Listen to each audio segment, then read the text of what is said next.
ধমক চমক আউট, শান্তি ইন, গ্ল্যামার আউট, সামনে থাকবে শহীদ পরিবার। আমাদের সভায় আমরা সেটাই নিশ্চিত করেছি। ঘণ্টাখানিক সঙ্গে সমান অনুষ্ঠানে মন্তব্য ঋতব্রত তৃণমূলের প্রতিনিধি প্রসূন বন্দ্যোপাধ্যায়ের।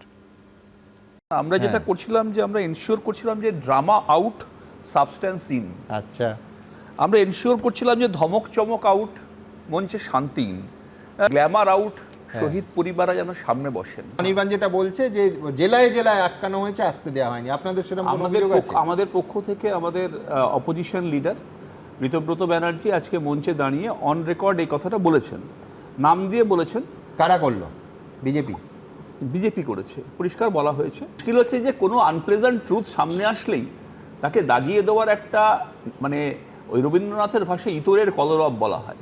যখন যে বক্তব্যের মধ্যে সাবস্টান্স থাকবে না, চেঁচামেচি, গলাবাজি, গলার শিরার এইখানটা ফুলে উঠবে, এরম দেখে নাও, এটাই হয়েছে, এটাকেই বলা হয় ইতরের কলরব।